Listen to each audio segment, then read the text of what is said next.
চলো চলে যাই গল্পের দেশে। গল্পের দেশে তোমাকে আবারও স্বাগত। আজকে যে গল্পটি পাঠ করব সেটি হলো চাঁদের পাহাড়, অধ্যায় ৩। লিখেছেন বিভূতিভূষণ বন্দ্যোপাধ্যায়। গল্প পাঠে আমি দীপালি। তাহলে চলো শুরু করি। নতুন পথ পেয়ে উৎফুল্ল মনে শঙ্কর যখন স্টেশনটাতে এসে নামলো, তখন বেলা ৩টে হবে। স্টেশন ঘরটা খুব ছোট, মাটির প্ল্যাটফর্ম আর স্টেশন ঘরের আশপাশ কাঁটাতারের বেড়া দিয়ে ঘেরা। স্টেশন ঘরের পেছনে তার থাকবার কোয়ার্টার, পায়রার খোপের মতো ছোট। যে ট্রেনখানা তাকে বহন করে এনেছিল সেখানা কিসুমুর দিকে চলে গেল। শঙ্কর যেন অকুল সমুদ্রে পড়ল। এত নির্জন স্থান সে জীবনে কখনো কল্পনা করেনি। এই স্টেশনে সেই একমাত্র কর্মচারী, একটা কুলি পর্যন্ত নেই। সেই কুলি, সেই পয়েন্টসম্যান, সেই সব। এরকম ব্যবস্থার কারণ হচ্ছে যে এসব স্টেশন মোটেই আয়কর নয়। এর অস্তিত্ব এখনো পরীক্ষা সাপেক্ষ। এদের পেছনে রেল কোম্পানি বেশি খরচ করতে রাজি নয়। একখানি ট্রেন সকালে, একখানি এই গেল, আর সারাদিন রাত ট্রেন নেই। সুতরাং তার হাতে প্রচুর অবসর আছে। চার্জ বুঝে নিতে হবে, এই যা একটু কাজ। আগের স্টেশন মাস্টারটি গুজরাটি, বেশ ইংরেজি জানে। সে নিজের হাতে চা করে নিয়ে এলো। চার্জ বোঝাবার বেশি কিছু নেই। গুজরাটি ভদ্রলোক তাকে পেয়ে বেশ খুশি। ভাবে বোধ হলো সে কথা বলবার সঙ্গী পায়নি অনেকদিন। দুজনে প্ল্যাটফর্মের এদিক ওদিক পায়চারি করলে। শঙ্কর বললে, কাঁটাতারের বেড়া দিয়ে ঘেরা কেন? গুজরাটি ভদ্রলোক বললে, ও কিছু নয়, নির্জন জায়গা, তাই। শঙ্করের মনে হলো কি একটা কথা লোকটা গোপন করে গেল। শঙ্করও আর পীড়াপিড়ি করলে না। রাত্রে ভদ্রলোক রুটি করে শঙ্করকে খাবার নিমন্ত্রণ করলে। খেতে বসে হঠাৎ লোকটি চেঁচিয়ে উঠল, ওই যা, ভুলে গিয়েছি। কি হলো? খাবার জল নেই মোটে, ট্রেন থেকে নিতে একদম ভুলে গিয়েছি। সে কি, এখানে খাবার জল কোথাও পাওয়া যায় না? কোথাও না। একটা কুয়ো আছে, তার জল বেজায় তেতো আর কষা। সে জলে বাসন মাজা ছাড়া আর কোনো কাজ হয় না। খাবার জল ট্রেন থেকে দিয়ে যায়। বেশ জায়গা বটে, খাবার জল নেই, মানুষজন নেই। এখানে স্টেশন করেছে কেন তা শঙ্কর বুঝতে পারলে না। পরদিন সকালে ভূতপূর্ব স্টেশন মাস্টার চলে গেল। শঙ্কর পড়ল একা। নিজের কাজ করে, রাঁধে, খায়, ট্রেনের সময় প্ল্যাটফর্মে গিয়ে দাঁড়ায়। দুপুরে বই পড়ে কি বড় টেবিলটাতে শুয়ে ঘুমোয়। বিকেলের দিকে ছায়া পড়লে প্ল্যাটফর্মে পায়চারি করে। স্টেশনের চারধার ঘিরে ধুধু সীমাহীন প্রান্তর। দীর্ঘ ঘাসের বন, মাঝে ইউকা বাবলা গাছ। দূরে পাহাড়ের সারি সারা চক্রবাল জুড়ে। ভারী সুন্দর দৃশ্য। গুজরাটি লোকটি ওকে বারণ করে গিয়েছিল, একা যেন এইসব মাঠে সে না বেড়াতে বার হয়। শঙ্কর বলেছিল, কেন? সে প্রশ্নের সন্তোষজনক উত্তর গুজরাটি ভদ্রলোকটির কাছ থেকে পাওয়া যায়নি। কিন্তু তার উত্তর অন্য দিক থেকে সে রাত্রেই মিলল। রাত বেশি না হতেই আহারাদি সেরে শঙ্কর স্টেশন ঘরে বাতি জ্বালিয়ে বসে ডায়েরি লিখছে। স্টেশন ঘরেই সে শোবে। সামনের কাঁচ বসানো দরজাটি বন্ধ আছে, কিন্তু আগল দেওয়া নেই। কিসের শব্দ শুনে সে দরজার দিকে চেয়ে দেখে, দরজার ঠিক বাইরে কাঁচে নাক লাগিয়ে প্রকাণ্ড সিংহ। শঙ্কর কাঠের মতো বসে রইল।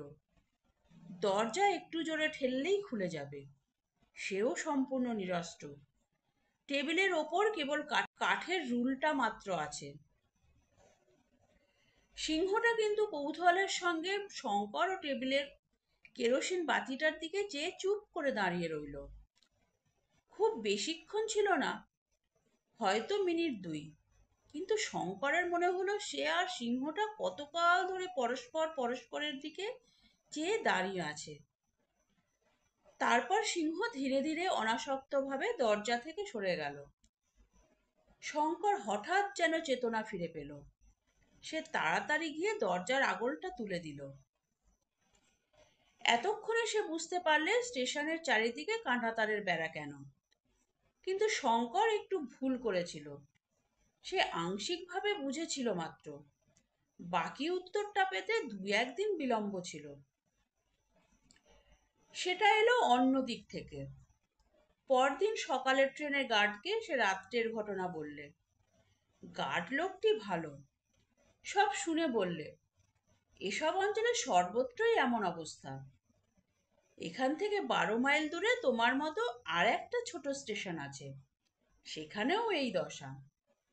এখানে তো যে কাণ্ড। সে কি একটা কথা বলতে যাচ্ছিল, কিন্তু হঠাৎ কথা বন্ধ করে ট্রেনে উঠে পড়ল। যাবার সময় চলন্ত ট্রেন থেকে বলে গেল, বেশ সাবধানে থেকো সর্বদা।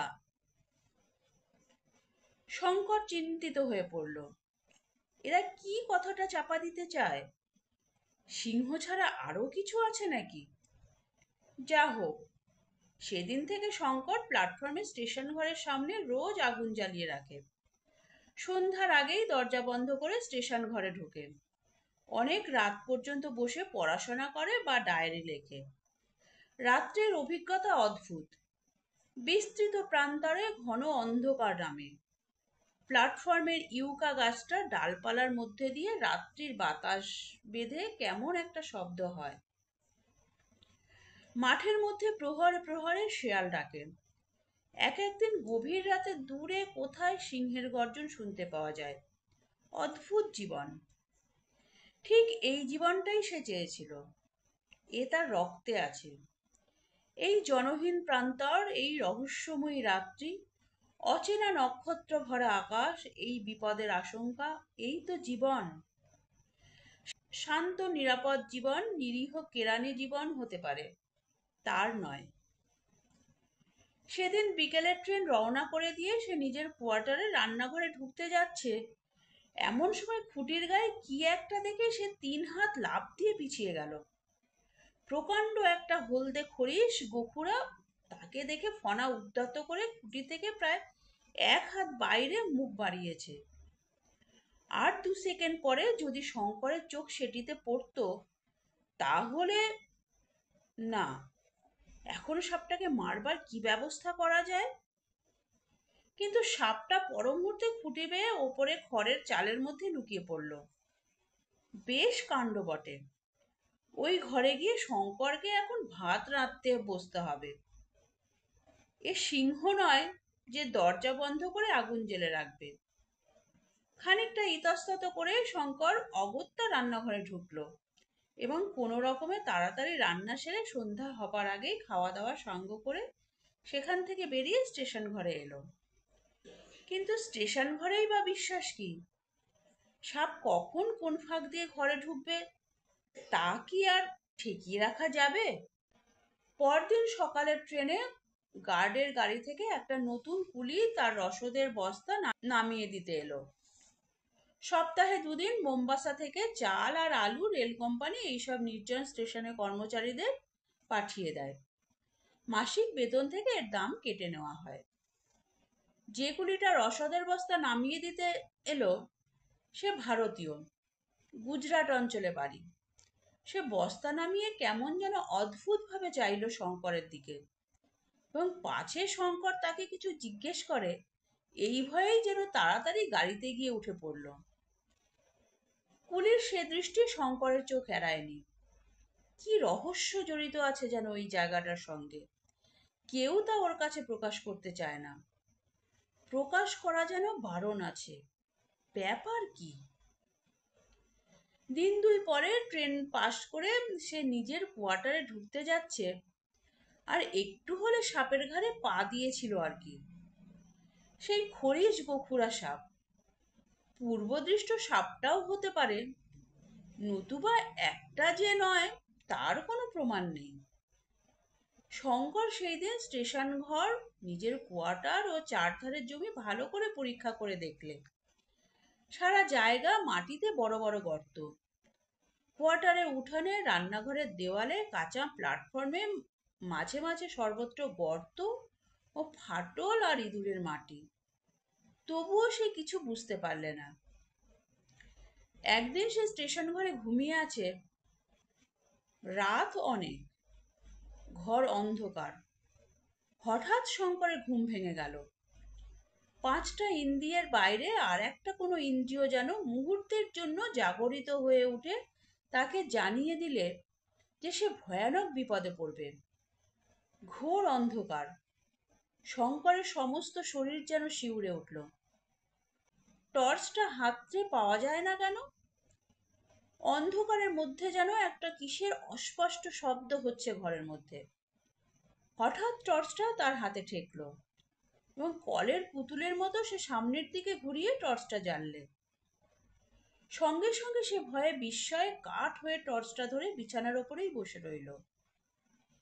দেওয়াল ও তার বিছানার মাঝামাঝি জায়গায় মাথা উঁচু করে তুলে ও টর্চের আলো পড়বার দরুন সাময়িকভাবে আলো আধার লেগে থ খেয়ে আছে আফ্রিকার ক্রূর ও হিংস্রতম সাপ কালো মাম্বা। ঘরের মেঝে থেকে সাপটা প্রায় 2.5 হাত উঁচু হয়ে উঠেছে। সেটা এমন কিছু আশ্চর্য নয় যখন ব্ল্যাক মাম্বা সাধারণত মানুষকে তাড়া করে তার ঘাড়ে ছোবল মারে। ব্ল্যাক মাম্বার হাত থেকে রেহাই পাওয়া একরকম পুনর্জন্ম, তাও শঙ্কর শুনেছে। শঙ্করের একটা গুণ বাল্যকাল থেকেই আছে, বিপদে তার সহজে বুদ্ধিভ্রংশ হয় না। আর তার স্নায়ুমণ্ডলীর ওপর সে ঘোর বিপদেও কর্তৃত্ব বজায় রাখতে পারে। শঙ্কর বুঝল, হাত যদি তার একটু কেঁপে যায় তবে সে মুহূর্তে সাপটার চোখ থেকে আলো সরে যাবে। সেই মুহূর্তে ওর আলো আঁধারি কেটে যাবে এবং তক্ষুনি সে করবে আক্রমণ। সে বুঝলে তার আয়ু নির্ভর করছে এখন দৃঢ় ও অকম্পিত হাতে টর্চটা সাপের চোখের দিকে ধরে থাকার উপর। যতক্ষণ সে এরকম ধরে থাকতে পারবে ততক্ষণ সে নিরাপদ। কিন্তু যদি টর্চটা একটুও এদিক ওদিক সরে যায়? শঙ্কর টর্চ ধরেই রইল। সাপের চোখ দুটো জ্বলছে যেন দুটো আলোর দানার মতো। কি ভীষণ শক্তি ও রাগ প্রকাশ পাচ্ছে চাবুকের মতো খাড়া উদ্যত তার কালো মিশমিশে সরু দেহটাতে। শঙ্কর ভুলে গেল চারপাশের সব আসবাবপত্র, আফ্রিকা দেশটা, তার রেলের চাকরি, মোম্বাসা থেকে কিসুমু লাইনটা, তার দেশ, তার বাবা মা, সমস্ত জগৎটা শূন্য হয়ে গিয়ে সামনের ওই দুটো জলজলে আলোর দানার পরিণত হয়েছে। তার বাইরে শূন্য, অন্ধকার, মৃত্যুর মতো শূন্য, প্রলয়ের পরের বিশ্বের মতো অন্ধকার। সত্য কেবল ওই মহাহিংস্র উদ্যতফনা মাম্বা, যেটা প্রত্যেক ছোবলে 1,500 মিলিগ্রাম তীব্র বিষ ক্ষতস্থানে ঢুকিয়ে দিতে পারে এবং দেবার জন্য ওঁত পেতে রয়েছে। শঙ্করের হাত ঝিমঝিম করছে, আঙুল অবশ হয়ে আসছে। কনুই থেকে বগল পর্যন্ত হাতের যেন সাড়া নেই। কতক্ষণ সে টর্চ ধরে থাকবে? আলোর দানা দুটো হয়তো সাপের চোখ নয়, জোনাকি পোকা কিংবা নক্ষত্র, কিংবা টর্চের ব্যাটারির তেজ কমে আসছে না? সাদা আলো যেন হলদে ও নিস্তেজ হয়ে আসছে না? কিন্তু জোনাকি পোকা কিংবা নক্ষত্র দুটো এমনি জ্বলছে। রাত না দিন, ভোর হবে না সন্ধ্যা হবে? শঙ্কর নিজেকে সামলে নিলে। ওই চোখ দুটোর জ্বালাময়ী দৃষ্টি তাকে যেন মোহগ্রস্ত করে তুলেছে। সে সজাগ থাকবে। সে তেপান্তরের মাঠে চেঁচালেও কেউ কোথাও নেই সে জানে। তার নিজের স্নায়ুমণ্ডলীর দৃঢ়তার উপর নির্ভর করছে তার জীবন। কিন্তু সে পারছে না যে। হাত যেন টন টন করে অবশ হয়ে আসছে। আর কতক্ষণ সে টর্চ ধরে থাকবে? সাপে না হয় ছোবল দিক, কিন্তু হাতখানা একটু নামিয়ে নিলে সে আরাম বোধ করবে এখন। তারপরেই ঘড়িতে টং টং করে 3টে বাজলো। ঠিক রাত 3টে পর্যন্ত বোধহয় শঙ্করের আয়ু ছিল, কারণ 3টে বাজবার সঙ্গে সঙ্গে তার হাত কেঁপে উঠে নড়ে গেল। সামনের আলোর দানা দুটো গেল নিভে, কিন্তু সাপ কই? তাড়া করে এলো না কেন? পরক্ষণে শঙ্কর বুঝতে পারলে সাপটাও সাময়িক মোহগ্রস্ত হয়েছে তার মতো। এই অবসর। বিদ্যুতের চেয়েও বেগে সে টেবিল থেকে 1 লাফ মেরে অন্ধকারের মধ্যে দরজার আগল খুলে ফেলে ঘরের বাইরে গিয়ে দরজাটা বাইরে থেকে বন্ধ করে দিলে। সকালের ট্রেন এলো। শঙ্কর বাকি রাতটা প্ল্যাটফর্মেই কাটিয়েছে। ট্রেনের গার্ডকে বললে সব ব্যাপার। গার্ড বললে, চলো দেখি স্টেশন ঘরের মধ্যে। ঘরের মধ্যে কোথাও সাপের চিহ্ন পাওয়া গেল না। গার্ড লোকটা ভালো। বললে, বলি তবে শোনো, খুব বেঁচে গিয়েছো কাল রাত্রে। এতদিন কথাটা তোমায় বলিনি, পাছে ভয় পাও।